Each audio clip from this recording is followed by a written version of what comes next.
Good morning बच्चों। 11th class biology में आपका स्वागत है। लेसन नंबर 5 चल रहा है हमारा पुष्पी पादपों की आकारिकी, और इसमें हम जड़ों के बाद तनों को पढ़ रहे हैं कि तना जो है उसकी संरचना कैसी होती है, तने के रूपांतरण कौन कौन से हैं। इसमें हमने पढ़ा था कि जो तने के रूपांतरण है, हमारा जो टॉपिक चल रहा है वो चल रहा है तने के रूपांतरण। और इसमें बच्चों हमने पढ़ लिया था पहला पार्ट भूमिगत रूपांतरण। इसमें इसका जो दूसरा पार्ट है वो है अर्ध वायवीय रूपांतरण।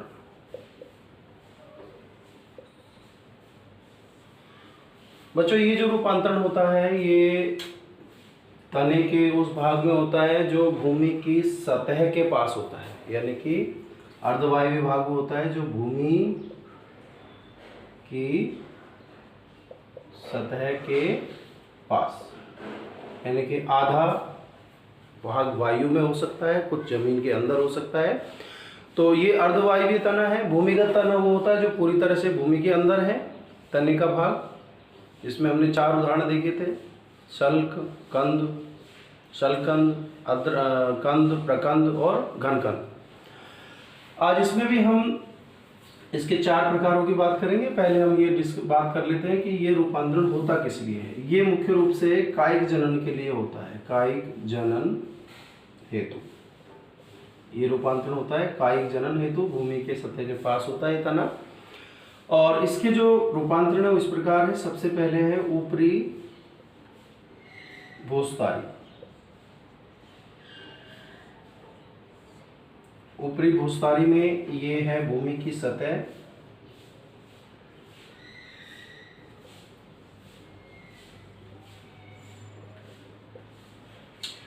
और ये जो मुख्य जो तना होता है भूमि की सतह पर रेंगता हुआ ऐसे बढ़ता है। ये तना है मुख्य तना, भूमि की सतह पर रेंगता हुआ बढ़ता है। ये भूमि की सतह है, और जहां से भूमि को स्पर्श कर रहा है वहां से नीचे की तरफ तो अपस्थानिक जड़ें निकल आती हैं,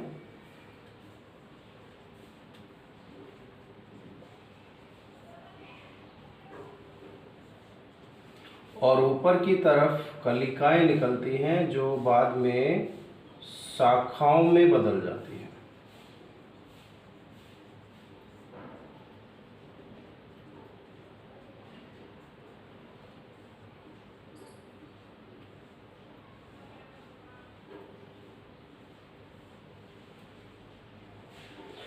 और बच्चों अगर ये पौधा यहाँ से इसका मुख्य तना काट दिया जाए और इसको दूसरी जगह पर हम लगा दें या अपने आप ये टूट जाए, तो ये शाखाएं ही वृद्धि करके नया पौधा बना सकती हैं।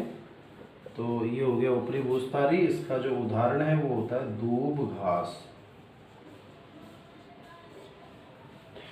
गार्डन में जो दूब घास है इसी तरह से फैलती है, यानी इसका मुख्य तना बढ़ता जाता है और कलिकाएं और जड़ें उत्पन्न करता जाता है, जिससे नया पौधा बन जाता है। दूसरी तरफ हम दूसरा जो उदाहरण देखें इसका वो होता है अंतःभूस्तारी।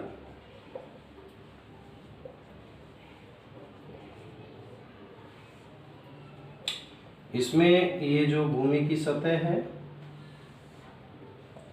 इसमें जो मुख्य तना होता है वो सतह के ठीक नीचे रेंगता हुआ वृद्धि करता है। ये मुख्य तना कहाँ है, इसमें भूमि की सतह के नीचे है। ये सतह के ऊपर होता है, सतह के नीचे होता है। वही पहले की तरह कलिकाएं निकलेंगी जो शाखाओं में बदल जाएंगी। ये अपस्थानिक जड़ें निकलेंगी,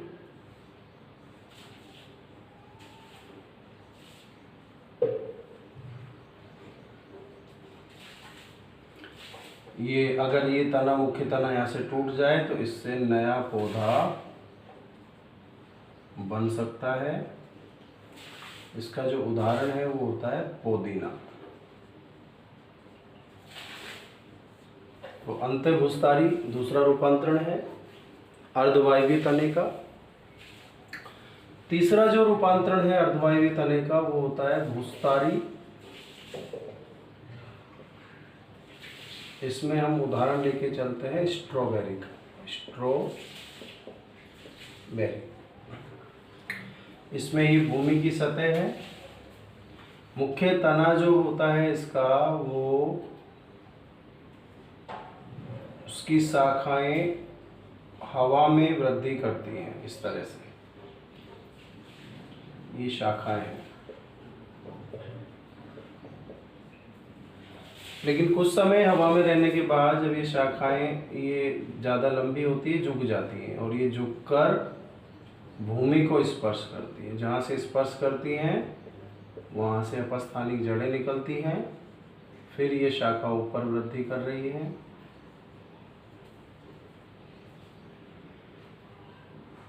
ये शाखाएं हैं, कुछ समय ऊंची रहने के बाद फिर नीचे झुक जाती हैं, फिर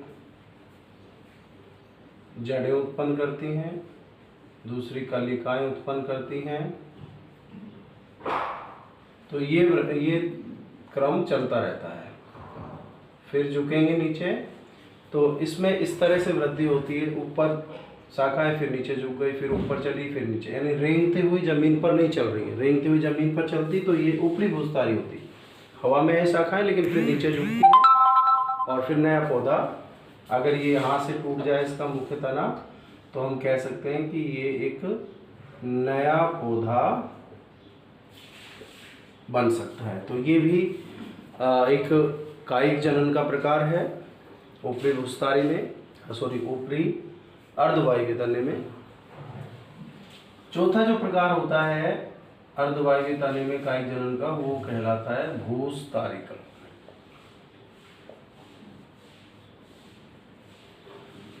बच्चों ये एक ऊपरी भूस्थारी की तरह ही होता है, फर्क सिर्फ इतना है कि ये होता है जल की सतह के ऊपर, यानी जल की सतह। पहले वाले में जहाँ मिट्टी की सतह थी, भूमि की सतह थी, ये जल की सतह पर होता है। और इसका जो उदाहरण है वो होता है जलकुंभी। इसको वाटर हायसिंथ भी कहते हैं। क्यों कहते हैं? क्योंकि ये जल में एक तरह से आतंक मचा देता है। और इसको बंगाल का आतंक भी कहते हैं, क्योंकि बंगाल में इसने पूरे जलाशयों को ढक लिया और इससे नीचे जो पौधे जल में पाए जाते थे उनको ना तो प्रकाश मिला, ना उनको भोजन मिला और ना उनको ऑक्सीजन मिला, जिससे नीचे जो पौधे थे वो सारे की मृत्यु हो गई। जल प्रदूषित हो गया, वायु में दुर्गंध फैल गई और इस प्रदूषण की वजह से इस जलकुंभी को बंगाल का आतंक कहा जाता है। देखते हैं क्या होता है इसमें। इसमें भी जो मुख्य तना है, ये मुख्य तना ये जल की सतह पर रेंगता हुआ वृद्धि करता है। तना मोटा और मांसल होता है, इसलिए इस तने को ही भूस्थारिका कहते हैं। यानी भूस्थारिका जो नाम आया किससे है? तने से आया है। जल की सतह पर स्पर्श करता है, वहां पर अपस्थानिक जड़ें निकलती हैं और ऊपर की तरफ ये इसकी शाखाएं हैं जो एक विशिष्ट आकृति लिए हुए होती हैं।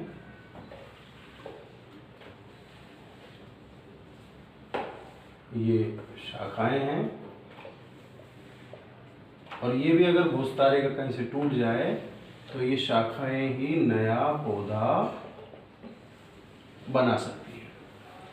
और ये शाखाएं ये लगातार भूस्थारिका जल की सतह पर फैलता रहता है, शाखाएं और नया पौधा बनाता रहता है, जिससे पूरा का पूरा जो जलाशय है ये इस जलकुंभी से ही ढक जाता है। नीचे के जीव जंतुओं को ऑक्सीजन व प्रकाश ना मिलने की वजह से इनकी मृत्यु हो जाती है, जिससे चारों तरफ प्रदूषण फैल जाता है। तो बच्चों ये अर्धवायवीय ये अर्धवायवीय जो रूपांतरण है ये भूमि की सतह के पास होता है। कायिक जनन के लिए ये रूपांतरण हो रहा है। 4 प्रकार हैं: ऊपरी भूस्तारी, अंत्य भूस्तारी, भूस्तारी, भूस्तारिका। तो ये जो तना है इसके 4 प्रकार हमने यहाँ देखे। अगला जो इसका प्रकार है जो कि वायवीय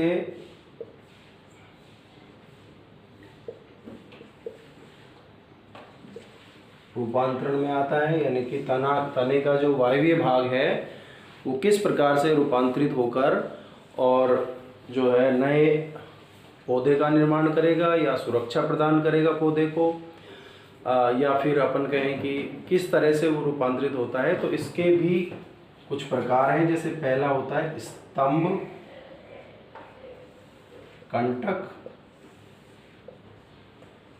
इसमें क्या होता है कि ये जो तना है ये इसकी शाखा है। तो बच्चों शाखा से क्या होता है कि एक कलिका निकलती है और वो कलिका ही बाद में, जैसे हम यहाँ बना देते हैं, ये कक्षस्थ कलिका है, कक्षस्थ कलिका है, और ये कलिका ही बाद में कांटे में बदल जाती है, कंटक, और पौधे को सुरक्षा प्रदान करने का कार्य करती है। यानी कि स्तंभ जो कंटक है वो किस लिए हुआ रूपांतरण? पौधे को सुरक्षा प्रदान करने के लिए। तो ये इस प्रकार का जो उदाहरण है आपको नींबू में तथा बबूल में देखने को मिल सकता है। दूसरा है स्तंभ प्रतान। इसमें ये मुख्य तना है पहले की तरह ही, ये शाखाएं हैं।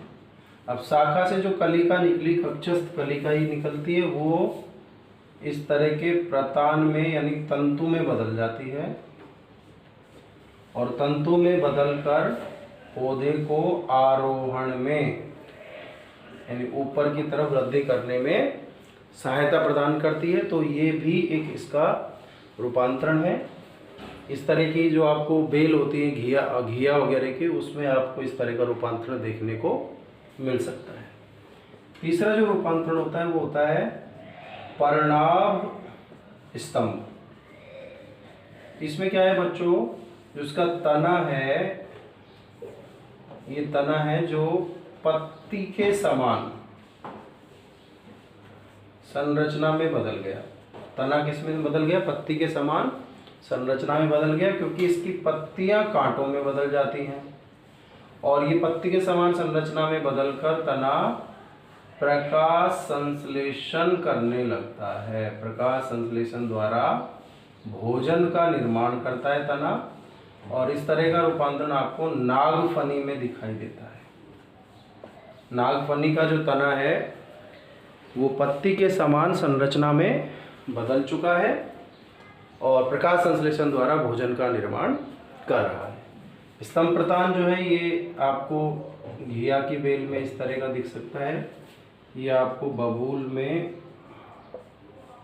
और नींबू में आपको इस तरह का रूपांतरण दिख सकता है। तो बच्चों इस तरह से ये वायवीय रूपांतरण के भी प्रकार हमने देख लिए और तने के रूपांतरण जो हैं ये कंप्लीट हो गए हैं। अपने नोट्स रेगुलर बनाते रहें। नोट्स आपको PDF फाइल में भेज दिए गए हैं या भेज दिए जाएंगे अगर कुछ रह गए होंगे तो, और अपनी पढ़ाई को घर में ही सुरक्षित रहते हुए जारी रखिए। Be safe, stay home.